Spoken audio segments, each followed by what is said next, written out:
The disabled woman and the stray cat always go together. The truth behind it makes people touched. 10 years. Eleanor's voice was a low tremor, vibrating with a decade of unspoken pain as she faced the stranger in the dim warehouse. You expect me to believe you just happened to find me after 10 years because of a cat? Henry flinched his eyes, darting towards Rusty, who watched him with unnerving stillness. That cat, Mrs. Atherton, Henry finally choked out. He's the reason I'm here. He's the beginning and the end of this whole damn story. What shocking truth does Rusty hold? Uncover the full emotional journey of loyalty and forgiveness. Subscribe, like, and listen to the complete story now. To find out, the old disused railway ties vibrated almost imperceptibly, at first a low hum that Eleanor Atherton cocooned in her own thoughts, and the quiet rustle of autumn leaves nearly missed. Her wheelchair, a sturdy but aging model, had hit a snag, one of the front casters stubbornly lodged between a weathered tie and the gravelly bed. Oh, for heaven's sake, she muttered, her breath pluming in the crisp October air of rural Pennsylvania. She jiggled the controls, a familiar frustration tightening her chest. This particular spur line cutting through the woods near the edge of Oakhaven was supposed to be completely inactive, a ghost track she often navigated for a peaceful shortcut back from the park. Beside her, Rusty, her flame point Siamese mix, suddenly tensed. His usual languid stroll, a perfect synchrony with the rhythmic whir of her electric wheelchair, ceased. His ears, usually swiveling with mild curiosity at every chirp and rustle, now stood erect, laser-focused down the slight curve of the tracks. A low growl, more a vibration in his chest than an audible sound, rumbled from him. "What is it, boy?" Eleanor asked, her attention still mostly on the stuck wheel. She'd learned to trust Rusty's instincts implicitly over the past 3 years. He was more than a pet. He was her shadow, her furry, four-legged early warning system. Then she felt it more strongly, a definite thrumming, a metallic shiver that ran up from the ground through the frame of her chair and into her bones. A faint, distant clanging accompanied it. Her heart gave a sickening lurch. It couldn't be. Rusty let out a yowl, sharp and urgent, a sound so unlike his usual soft meows that it sent a shiver of genuine fear down Eleanor's spine. He darted a few feet down the track, then back to her, his amber eyes wide and blazing. He head-butted her leg, then yowled again, a desperate, almost human cry. The clanging grew louder, punctuated by the unmistakable chug, chug, chug of a locomotive. It was slow, ponderous, but undeniably approaching. Panic, cold and sharp, pierced through Eleanor. This line was supposed to be dead. She yanked at the joystick, rocking the chair, but the caster remained firmly wedged. "No, no, no," she whispered, her voice trembling. The trees obscured the view around the bend, but the sound was growing, filling the air with an iron dread. Rusty became a ginger blur of motion. He shrieked a continuous high-pitched wail of feline terror and warning. Then, in a move that defied all logic, he sprinted away from her, not towards the safety of the woods, but back the way they'd come towards the nearest houses, a good quarter-mile distant. His screams echoed, fading slightly with distance, but their intensity undiminished. Eleanor watched him go, a fresh wave of despair washing over her. He was abandoning her. The thought was a physical blow. Then the ground truly began to shake. The ground beneath Eleanor Atherton's wheelchair didn't just shake, it roared. The rusted rails hummed a dirge, and then with a screech of metal on metal that scraped her nerves raw, an ancient, grimy work engine pulling a single flatbed car laden with cut timber lumbered around the bend.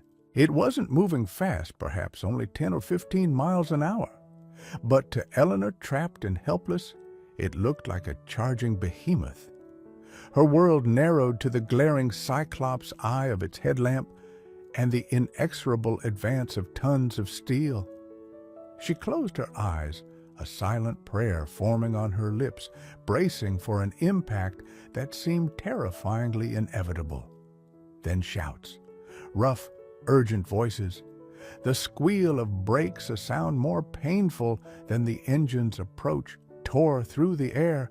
The locomotive shuddered to a halt, its massive engine hissing and popping mere feet from her wheelchair. Two men in flannel shirts and work boots jumped down from the cab, their faces a mixture of shock and alarm. "Ma'am, are you all right?" one yelled, rushing towards her. "We didn't see you." "What in God's name?" It was then that old Mr. Henderson from down the lane, red-faced and panting, burst through the trees, Rusty weaving frantically around his legs. She stuck? Her cat. That darn cat of hers ran all the way to my porch, screaming its head off, clawing at the door like a wild thing, never seen anything like it. The train crew, with Henderson's slightly flustered assistance, quickly worked Eleanor's chair free. The older engineer, a man named Gus, explained sheepishly that they were doing an unscheduled timber haul for a logging company further up the valley, using the old spur as a rarely utilized access route. "Supposed to be a clear line," he kept muttering, shaking his head, his eyes still wide with a near miss.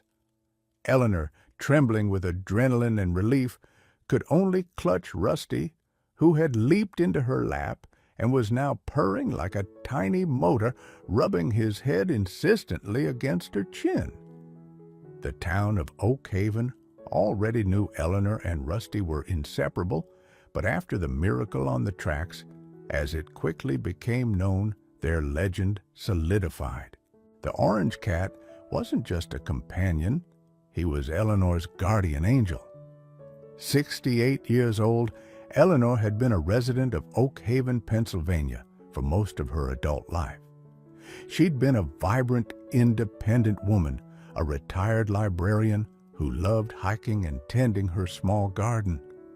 10 years ago, a head-on collision on a rain-slicked highway had stolen her mobility, and for a long time, her spirit. Her husband had passed some years before, and her only son lived across the country in California. The house, once filled with activity, grew quiet. Her days became a monotonous cycle of navigating her small world from the confines of her wheelchair, the silence broken only by the television or the occasional well-meaning but often brief visits from old acquaintances. Loneliness had become a heavy cloak. Then 3 years ago, on a bleak November afternoon, everything changed. Wheeling herself home from a discouraging doctor's appointment, taking a little-used back road to avoid the town's busier streets, her eye caught a small, pathetic bundle of orange fur huddled by the roadside. It was a cat, or rather the skeletal remains of one. Its fur was matted and filthy, its body shockingly thin, and its eyes, when they flickered open, were dull with starvation and misery. Something in its desperate plight resonated with Eleanor's own quiet suffering.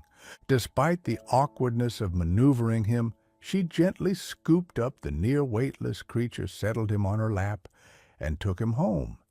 She named him Rusty for his vibrant, though then dulled, orange coat. Slowly, with small regular meals, warm water, and infinite tenderness, she nursed him back to health. As his physical strength returned, so did a remarkable personality. Rusty wasn't just grateful, he was devoted.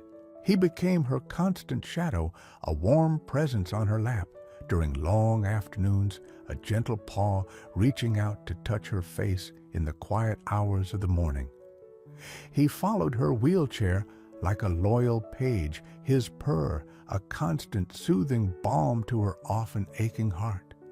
He gave her a reason to move, to care, to feel something beyond her own limitations. A week after the train incident, as the town's talk was just beginning to die down, an envelope appeared in Eleanor's mailbox. It was plain white with no return address. Her name and address were typed stark and impersonal. Inside a single sheet of paper, also typed, contained a brief cryptic message. Eleanor Atherton, come to the old miller's warehouse at the end of Shipping Lane. Friday, 3rd p.m. Come alone. There is something you need to know. Eleanor frowned. Miller's warehouse had been derelict for decades, a crumbling eyesore on the forgotten industrial edge of town. A prank, she said aloud to Rusty, who was observing her from his perch on the armrest. Kids these days. She crumpled the note, intending to toss it, but Rusty, normally so placid, reacted strangely. He jumped down, let out a sharp, anxious meow, and began to bat at her hand, the one holding the balled-up paper. When she ignored him, his meows grew more insistent, more agitated, echoing the strange urgency he'd displayed at the train tracks. He paced before her, then looked towards the door, then back at her, a clear, unmistakable agitation in his demeanor. He even let out a low growl, something he rarely did. Eleanor unfolded the note, her curiosity piqued despite her skepticism. Rusty's instincts had proven uncannily accurate before. Perhaps this was more than just a childish prank. The crumpled note lay on Eleanor's kitchen table for 2 days, a silent, nagging presence. Her rational mind told her it was foolish, possibly even dangerous, to consider going. Oak Haven was generally a safe town, but an abandoned warehouse was no place for a woman in a wheelchair, especially alone. Yet Rusty's peculiar insistence gnawed at her. Every time she approached the trash can with the note, he would intercept her, meowing anxiously and batting at her hand. He'd even taken to sitting on the note if she left it on the table, as if guarding its mysterious summons. "You really think I should go, don't you, boy?" she mused, stroking his soft fur. Rusty purred a deep rumble in his chest and looked towards the door with an air of expectation. Finally, on Thursday evening, Eleanor made a decision. She wouldn't go alone, that was out of the question. She called Tom Jenkins, her neighbor from across the street. Tom was a retired mechanic in his early 70s, a widower with a kind heart and a practical, no-nonsense attitude. He'd been a good friend to her late husband and had always kept a neighborly eye on Eleanor since her accident. "Tom," she began, trying to sound casual, "I've had the strangest request. Someone wants to meet me at the old Miller warehouse tomorrow afternoon." There was a pause on the other end of the line. "Miller's, Eleanor, that place is falling apart. Who wants to meet you there and why?" "I don't know who," she admitted. The note was anonymous, but, well, Rusty seems to think it's important. Tom chuckled. "That cat of yours? All right, Eleanor, if you're set on this, I'm not letting you go by yourself. I'll drive you. But if this looks fishy, we're out of there, understand?" "Thank you, Tom. I'd feel much better with you there." Friday afternoon arrived with a steel-gray sky that threatened rain. Tom, true to his word, pulled his sturdy pickup truck into her driveway precisely at 2:45 p.m. Transferring from her wheelchair to the truck's passenger seat was a familiar, if still somewhat cumbersome, routine. Rusty, after a moment of indecision, hopped into the cab and settled determinedly on Eleanor's lap, his gaze fixed forward. Shipping Lane was barely more than a potholed dirt track, overgrown with weeds. The Miller warehouse loomed at its end, a gaunt brick skeleton against the brooding sky. Most of its windows were boarded up or broken, and a section of the roof had caved in. A faded sign barely legible read Miller Textiles. It exuded an air of decay and forgotten industry. "This place gives me the creeps," Tom said, parking the truck near what looked like a main loading door, its heavy metal panel scarred with rust and graffiti. "You sure about this, Eleanor?" Eleanor's own apprehension was growing. "Let's just see if anyone is even here," she said, her voice tighter than she intended. Rusty, however, seemed alert, but not alarmed. His ears pricked forward. Tom helped her into her wheelchair, and they approached the loading door. It was slightly ajar. Tom pushed it open further with a groan of rusted hinges, revealing a vast, gloomy interior. Dust motes danced in the few shafts of weak light that pierced the gloom from broken skylights high above. The air was cold and smelled of damp concrete decay and something else, a faint, almost metallic tang. "Hello," Tom called out, his voice echoing in the cavernous space. "Anyone here?" Silence. Then a shuffling sound from the depths of the warehouse. A figure emerged slowly from the shadows, walking with a hesitant, almost pained gait. It was a man tall and gaunt, his shoulders slumped. He wore a worn flannel shirt and faded jeans. His face was heavily lined, and a scruffy, silver-streaked beard covered his lower jaw. His eyes, though, were what caught Eleanor's attention.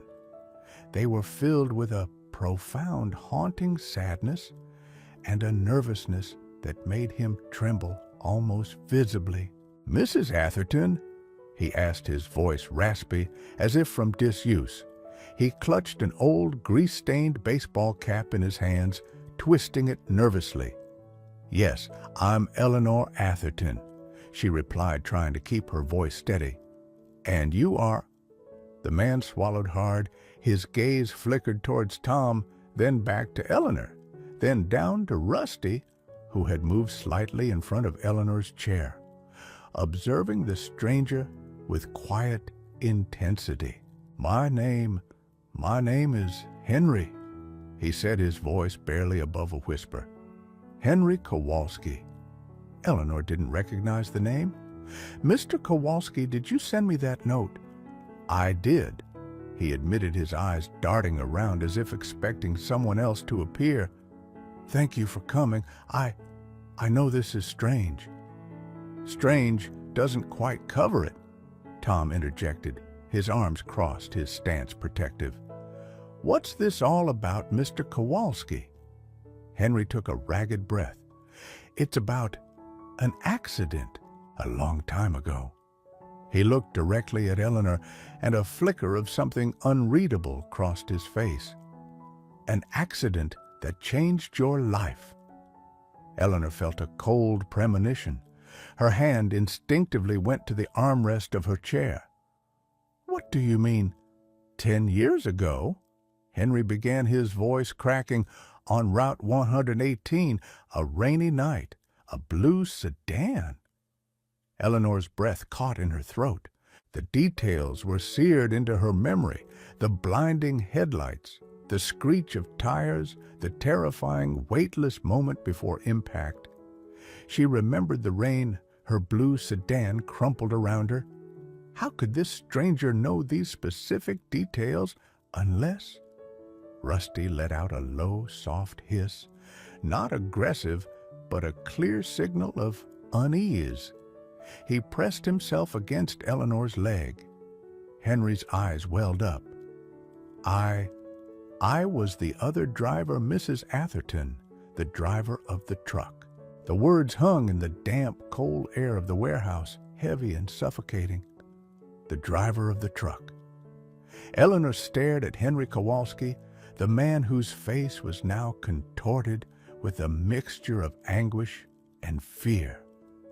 The world seemed to tilt, the dusty shafts of light swirling around her.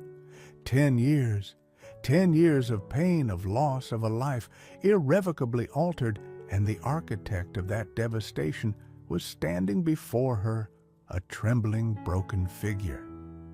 Tom Jenkins let out a low whistle. "Well, I'll be damned." He breathed, his protective stance softening slightly into one of stunned disbelief. Eleanor's mind raced a chaotic jumble of emotions. Shock was paramount, a cold wave that left her numb. Then came the anger, a slow burn starting deep within her, anger at this man, at his cowardice, at the years of silence. And beneath it all, a profound aching sorrow. "You!" She finally managed her voice, a hoarse whisper. "It was you." Henry nodded, tears now openly streaming down his weathered cheeks, cutting pathways through the grime. "Yes, ma'am, it was me. I never stopped. I was scared, so damn scared." His voice broke. "I saw your car. I knew it was bad. I panicked. I drove off, left you there, left her there." The words were like a physical blow. She remembered lying trapped in the wreckage, the smell of gasoline and her own blood, the terrifying wait for help, wondering if she would die alone on that dark, rain-swept road. And he had simply driven away.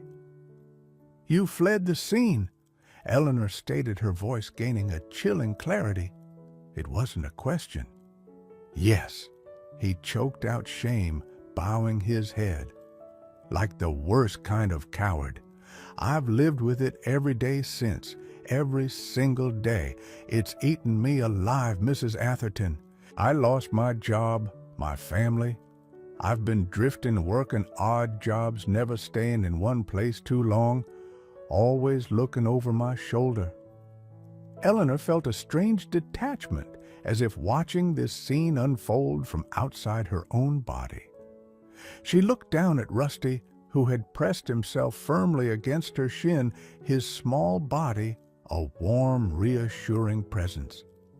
His amber eyes were fixed on Henry, not with aggression, but with an unnerving, steady scrutiny. Then Henry said something that shattered Eleanor's fragile composure, something that twisted the knife of his confession even deeper. There was someone else with me that night." He stammered, his gaze dropping to the dusty floor. "Not a person, a companion. I had this little orange cat, just a stray I'd picked up a few weeks before. He was in the cab with me. When I drove off in my panic, he must have jumped out, or I don't even remember. I just kept going." He looked up, his eyes pleading. His name was Lucky, but he wasn't so lucky that night, I guess. An orange cat. Eleanor's blood ran cold. She looked at Rusty, truly looked at him, his flame point markings, the distinct kink at the very tip of his tail. She'd always found endearing the way his left ear had a tiny, barely noticeable tear at the edge. Could it be the timing? 3 years ago, she'd found Rusty. 7 years after her accident. Where had he been in those intervening years? He was an orange cat. She asked, her voice barely audible. "Yeah, mostly orange with creamy paws and face. A real talker, that one." Henry said, a flicker of some distant, painful affection in his eyes. "I left him behind, too. Another thing to haunt me." Eleanor's hand trembled as she reached down to stroke Rusty. Rusty, who had been found starving and alone by a roadside. Rusty, whose devotion had been her lifeline. The implications were staggering, a cruel twist of fate that seemed too fantastic to be real. Her rescuer, her beloved companion, was inextricably linked to the man who had destroyed her life. Rusty was Lucky, the cat Henry had abandoned. The realization hit her with the force of a physical blow. It was too much. The warehouse seemed to spin. She felt a wave of dizziness, a crushing weight on her chest. The man who crippled her had also, in a bizarre, indirect way, given her the greatest comfort she had known in a decade. Mrs. Atherton Eleanor. Tom's concerned voice cut through the fog. He was by her side instantly. "Are you all right?" Eleanor couldn't speak.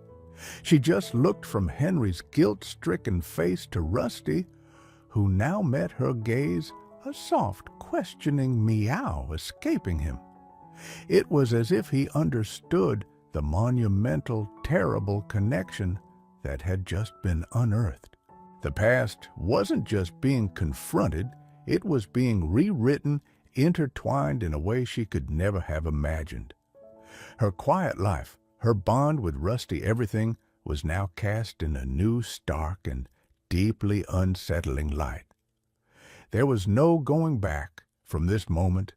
The truth, in all its devastating complexity, was out. The silence in the warehouse stretched thick with unspoken emotions. Eleanor felt as though the floor had dropped out from beneath her. Henry Kowalski, the ghost from her past, the cause of her unending physical pain and a decade of lost life, stood before her, weeping. And Rusty, her beloved Rusty, was the living, breathing link to that horrific night, a cat named Lucky, abandoned by this very man. Tom Jenkins, ever practical, recovered first. "So, Mr. Kowalski," he said, his voice still holding a measure of sternness, "after 10 years of hiding, why now? Why drag Mrs. Atherton to this God-forsaken place to tell her this?" Henry wiped his eyes with the back of his hand, a gesture of profound weariness. He fumbled with something in his pocket, then reached into a nearby dilapidated crate, pulling out a battered old metal toolbox. It looked heavy. He placed it on an overturned barrel with a dull thud. I heard about what happened," Henry said, his voice still thick with emotion. "On the tracks, with the train." He looked at Rusty. "I read about it in a local paper I picked up a town over. Hero Cat Saves Owner. They had a picture of you, Mrs. Atherton, and him." He gestured towards Rusty. "When I saw that picture of the cat, I knew. I just knew it had to be him. Lucky. It was like a sign." Eleanor stared at him, her mind struggling to process this new layer.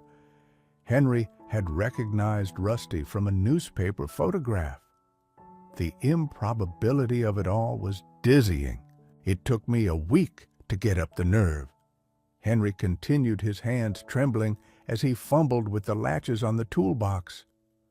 "To find out where you lived, to write that note. I had to tell you, I had to try and make some kind of amends." He finally managed to open the toolbox. Inside, nestled on a bed of old rags, were stacks of currency. Used bills, mostly 20s, 50s, and hundreds bound with rubber bands. And on top, a sealed envelope. "This is everything I have, Mrs. Atherton," Henry said, his voice cracking. "Every cent I've managed to save and scrape together over these past 10 years. It's not nearly enough, I know that. Nothing could ever be enough to make up for what I did, for what I took from you. But it's all I have." He pushed the toolbox slightly towards her. "The envelope, it's a letter, saying everything I could never say to your face until now. My confession, my apology." Eleanor looked at the money, then at Henry, then down at Rusty. who had begun to purr softly, rubbing against her leg as if sensing her turmoil. The money, a tangible offering, 10 years of hoarded guilt. What was it supposed to represent? Payment for her legs, for her independence, for the constant grinding pain that was her daily companion? A wave of conflicting emotions washed over her. The anger was still there, a deep, resonant throb. But it was now complicated by a strange sort of pity for this broken man. He hadn't just ruined her life, he had clearly ruined his own in the process, living as a haunted fugitive from his own conscience. She thought of the years of loneliness, the dark nights when the pain was so bad she couldn't sleep, the countless small indignities of being dependent.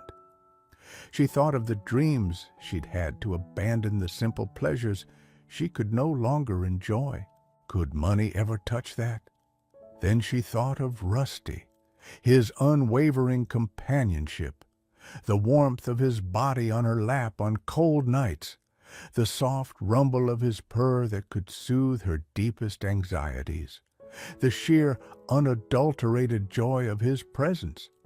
He had been her reason to get out of bed on days when despair threatened to consume her. He had quite literally saved her life at the train tracks, and he had been a gift, however unintentional, from this very man. Mr. Kowalski, she began, her voice surprisingly calm, do you have any idea what these last 10 years have been like for me? Henry flinched, as if struck. No, ma'am, he whispered, his head bowed. I can't imagine. I've tried, but I know I can't truly understand. It's been hard, Eleanor said, the understatement of the century. She took a deep breath. The air in the warehouse felt heavy charged. She felt Tom's supportive presence beside her, Rusty's unwavering loyalty against her leg. This was her moment, a confrontation a decade in the making. The money sat there, a silent testament to Henry's guilt. But what did she truly need? What could possibly begin to heal the wounds he had inflicted? Forgiveness was a monumental concept, one she hadn't even considered until this very moment. Could she find it within herself, not for his sake, but perhaps for her own? The weight of her decision pressed down on her, immense and terrifying. She thought of Rusty's eyes, the clear, innocent trust in them. He, too, had been a victim of Henry's panic that night, abandoned and left to fend for himself. Yet he held no malice. He had simply found a new life, a new purpose. Perhaps there was a lesson in that. Eleanor Atherton looked from the stacks of money in the rusted toolbox to Henry Kowalski's ravaged face, then down to the small, warm weight of Rusty against her leg. The silence in the vast, decaying warehouse was broken only by the distant drip of water and Henry's ragged breathing. Slowly, deliberately, Eleanor shook her head. Mr. Kowalski, she said, her voice gaining strength and clarity with each word, I appreciate the sentiment behind this gesture. She gestured toward the toolbox. But I cannot accept your money. Henry looked up, his eyes wide with a mixture of surprise and renewed despair. But why, it's the least I can do. It's all I can do. No, it's not, Eleanor said gently. She reached down and stroked Rusty's head, the cat arching into her touch with a contented sigh. You see this little fellow here? She looked directly at Henry. You called him lucky. When I found him, he was anything but. He was starving, alone, and on the verge of death. I took him in. I nursed him back to health. She paused, gathering her thoughts. For 7 years after my accident, Mr. Kowalski, I was adrift, lost. The loneliness was a crushing weight. Then this cat came into my life. Your cat, as it turns out." A faint, sad smile touched her lips. "He gave me a reason to care again, a reason to get up in the morning. He filled my house with warmth and life. He reminded me that there was still joy to be found even in the darkest of times." Her gaze hardened slightly as she remembered the train. "And just last week, he saved my life.